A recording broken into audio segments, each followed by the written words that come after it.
हर्ष का शासन प्रबंध। मंत्री परिषद तथा प्रशासनिक विभाग।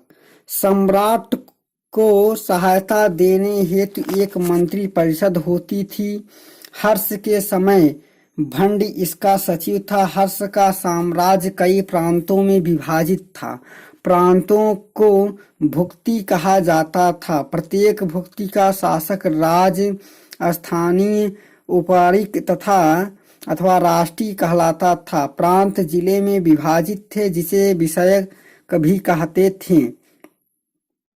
इसका प्रधान विषयपति होता था। विषय के अंतर्गत कई पाठक होते थे। ग्राम शासन की सबसे छोटी इकाई होती थी जिसका प्रधान ग्रामाध्यपटलिक कहलाता था। इसकी सहायता हेतु करणिक होते थे। प्रांतीय शासक लोकपाल कहलाते थे। हर्षकालीन प्रमुख अधिकारी। महासंधि विग्रहाधिकृत, अवंती युद्ध और शांति का मंत्री, महाबलाधिकृत सिंहनाद सर्वोच्च सेनापति, बलाधिकृत सेनापति, बृहदेश्वर कुंतल अश्वारोही सेना का सेनापति, कटुक स्कंदगुप्त हस्ती सेना का सेनापति, पथ सैनिकों को शिविरों का अध्यक्ष, यम चिट्टी रात को पहरा देने वाला स्त्री, राजस्थानीय वायसराय, कुमारमात्य राजकुमार का परामर्शदाता या उच्च प्रशासनिक सेवा में नियुक्त अधिकारी, उपरिक यानी प्रांतीय गवर्नर, विषयपति, जिला अधिकारी, दौसाधिक यानी ग्रामाध्यक्ष, भौमिक यानी भोगपति या राजकीय कर एकत्र करने वाला, अन्य में प्रतिहार, मीमांसक, लेखक, अच्छपट्टालिका और दूतक आदि अधिकारी थे। और महत्वपूर्ण तथ्यों में ध्रुवसेन तृतीय के काल में 629 से कुछ पूर्व ह्वेनसांग ने भारत की यात्रा की। महाकवि भट्टी ध्रुवसेन चतुर्थ के दरबार में रहता था। मौखरियों ने स्वयं को महाभारत कालीन अश्वपति का वंशज बताया है। अफसर अभिलेख के अनुसार ईशान वर्मा ने हूणों को जीता था। मंजू श्री मूलकल्प से ज्ञात होता है कि हर्षवर्धन ने शशांक की राजधानी मुद्रा पर आक्रमण कर उसे पराजित किया था। मध्य एशियाई प्रभाव वाला हूण का सिक्का हेफेथलाइट सिक्का कहलाता है। इस काल में आर्डियल प्रथा प्रचलित थी। हर्षकालीन ताम्रपत्रों में केवल 3 करोड़ भाग हिरण्य और बलि का उल्लेख मिलता है। हर्ष के समय शीलभद्र नालंदा विश्वविद्यालय के कुलपति थे। हर्षवर्धन के समय में ब्रह्मपुरा नामक राज्य में स्त्री का शासन था। न्याय व्यवस्था। सम्राट की सर्वोच्च न्यायशील या न्यायाधीश होता था। राज्य में फौजदारी तथा दीवानी दोनों प्रकार की अदालतें थी। बड़े अपराधों के लिए अंग भंग दंड तथा छोटे अपराधों के लिए जुर्माना दिया जाता था। आरडीएल प्रथा भी प्रचलित थी। कठोर दंड के बावजूद संभवतः लोग सुरक्षित नहीं थे। चीनी यात्री ह्वेनसांग को कई बार डाकुओं ने लूटा। कुछ विशेष अवसरों पर बंदियों को मुक्त किए जाने की प्रथा थी। पुलिस कर्मियों को चाट या भाट कहा गया जाता था। आर्थिक दशा। हर्षकालीन आर्थिक दशा उन्नत थी। व्यापार व्यवस्था का कार्य श्रेणियों द्वारा होता था जो अपने सदस्यों को व्यवसाय की शिक्षा भी देते थे। मथुरा सूती वस्त्र निर्माण हेतु प्रसिद्ध था। वाड़ ने उज्जैनी के निवासियों को करोड़पति कहा है। कपिसा का वर्णन करते हुए ह्वेनसांग लिखता है कि यहाँ भारत के प्रत्येक कोने से व्यापारिक सामग्रियाँ पहुँचाई जाती थी। यहाँ से भारतीय व्यापारी पश्चिमी देशों को जाते थे। लेकिन इस काल के सिक्के का काम मिलना यह आभास होता है कि व्यापार वाणिज्य पतनोन्मुख था। यद्यपि हर्ष के कुछ सिक्के प्राप्त हुए हैं। वस्तुतः समाज उत्तरोत्तर कृषि मूलता होता जाता था। आय के साधन करों की संख्या काफी कम थी। हर्षकालीन ताम्रपत्रों में केवल 3 करों का उल्लेख मिलता है। नंबर 1 भाग, नंबर 2 हिरण्य, नंबर 3 बलि। बलि का संभवतः धार्मिक कर था। राज्य की आय का प्रमुख साधन भूमि कर था। यहाँ उपज के छठे भाग के रूप में लिया जाता था।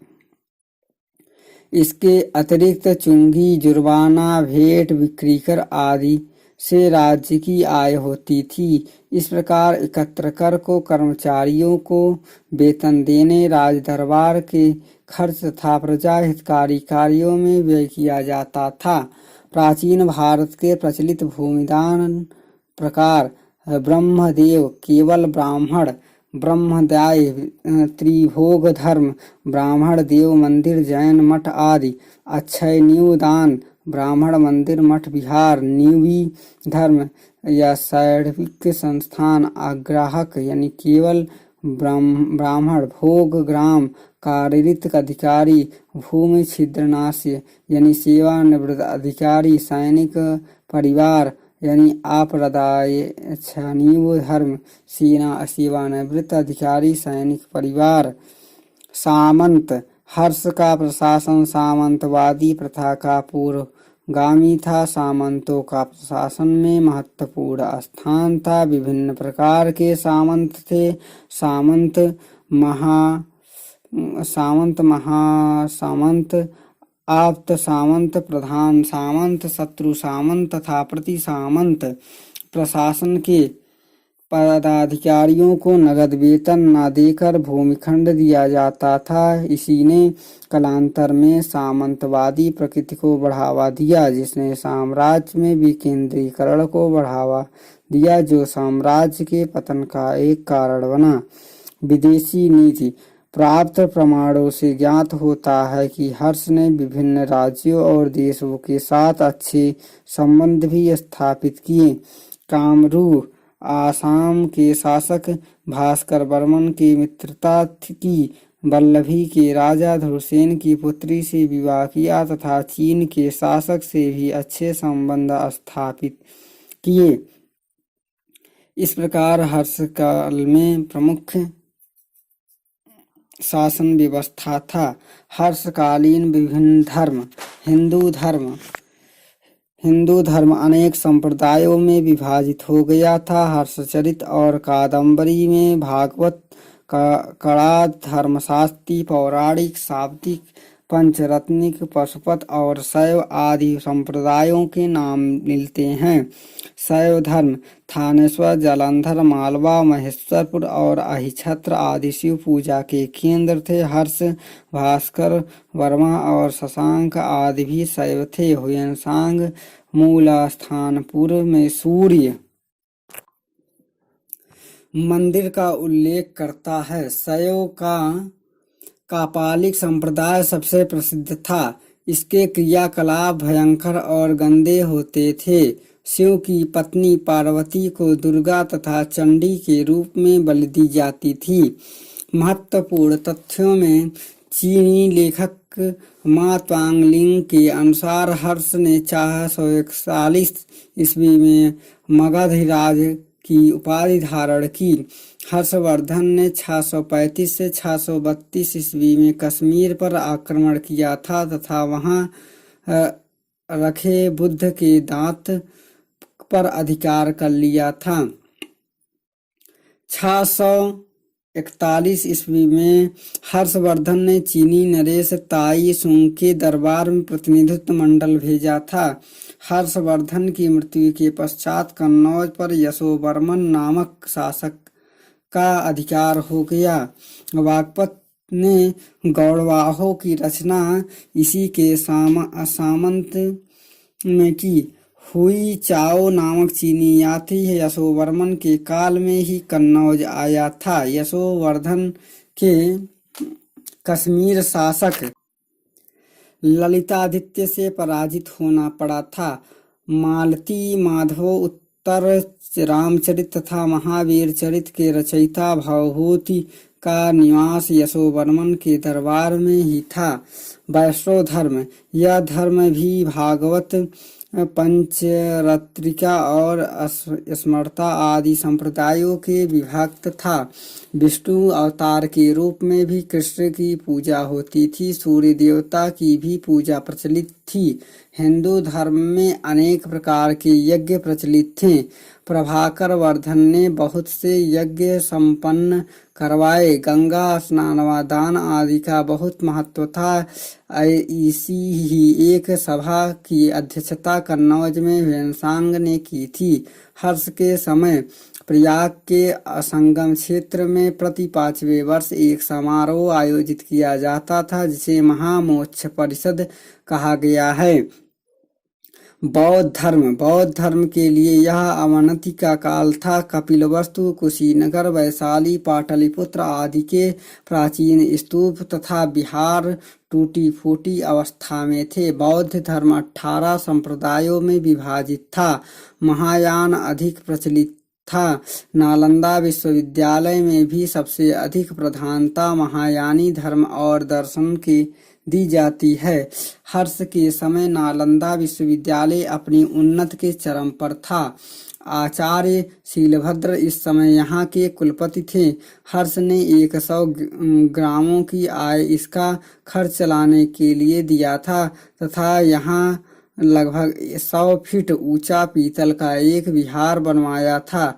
हर्ष के प्रोत्साहन के इस धर्म को बल मिला।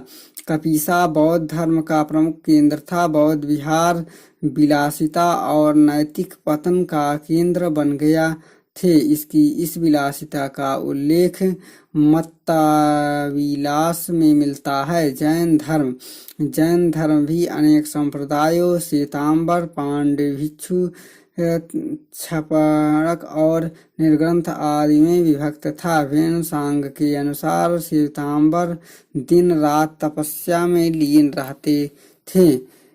इनके विचार बौद्ध धर्म से मिलते जुलते थे। ये लोग सफेद वस्त्र पहनते थे। यह धर्म बंगाल, पंजाब और दक्षिण भारत के कुछ प्रांतों में फैला था। महत्वपूर्ण तथ्यों में हर्ष की मृत्यु के पश्चात अर्जुन ने कन्नौज पर अधिकार कर लिया। समुद्रगुप्त के इलाहाबाद स्तंभ लेख से पता चलता है कि नेपाल एक स्वतंत्र राज्य था। नेपाल में 7वीं सदी में महायान का तांत्रिक स्वरूप प्रचलित हुआ था। जिन मंदिर की जमीनें देवदान और ब्राह्मणों द्वारा बनाई गई मंदिर कार्यकारिणी द्वारा संचालित होती थी। तमिलनाडु में उसे बिलालाज, कर्नाटक में ओकालू तथा आंध्र में क्षेत्र में कंपालू कहा जाता था। भूमि पर राजकीय स्वामित्व के सिद्धांत का स्पष्ट प्रतिपादन सर्वप्रथम कात्यायन ने किया। ह्वेनसांग ने लिखा था कि समस्त भूमि राजा की है। भूमि विक्रय संबंधी नियम के प्रथम रचयिता बृहस्पति थे। बाण भट्ट ऐसी पहला लेखक है जिसने सामंतों के कर्तव्य निर्धारित किए हैं। भूमि पर राजकीय स्वामित्व के सिद्धांत का स्पष्ट प्रतिपादन सर्वप्रथम कात्यायन ने किया। ह्वेनसांग ने लिखा था कि समस्त भूमि राजा की है। भूमि विक्रय संबंधी नियम का प्रथम रचयिता बृहस्पति थे। बाणभट्ट ऐसा महान लेखक है जिसने सामंतों के कर्तव्यों एवं का निर्धारण किया है। आगे है हर्ष के काल में साहित्य का विकास। इत सिंह कहता है कि हर्ष के दरबार में अनेक कवि थे जिसमें अपनी रचना लिखने को कहा गया था तथा जिनके संग्रह को जात कमाला के नाम से भी पुकारा जाता था। हर्ष ने स्वयं 3 ग्रंथ नागानंद, रत्नावली तथा प्रियदर्शिका लिखे। कई इतिहासकार हर्ष को इसका रचयिता नहीं मानते हैं। उनके अनुसार धावक ने तीनों ग्रंथों की रचना हर्ष के नाम से की। कुछ विद्वान हर्ष को 2 अन्य कृति सुप्रभात स्तोत्र और अष्टमाश्री चैत्य संस्कृत स्तोत्र का रचयिता कहलाता है। सुप्रभात स्तोत्र में अष्टमाश्री चैत्य संस्कृत स्तोत्र का रचयिता कहला बताए गए हैं, लेकिन इस संबंध में निश्चय पूर्वक कुछ भी नहीं कहा जा सकता। हर्षकालीन विद्वान, हर्ष एक विद्वान ही नहीं विद्वानों का आश्रयदाता भी था। उसके दरबार में विभिन्न विद्वान थे। बाण ने हर्षचरित और कादम्बरी नामक 2 ग्रंथों की रचना की। और मयूर एक प्रसिद्ध कवि था। कहा जाता है कि अपनी पुत्री के सौंदर्य का वर्णन करने के कारण उसे कुष्ठ रोग हो गया था। तब उसने सूर्य भगवान की स्तुति की। 100 श्लोकों का सूर्य शतक लिखा, जिसमें उसका कुष्ठ रोग ठीक हो गया।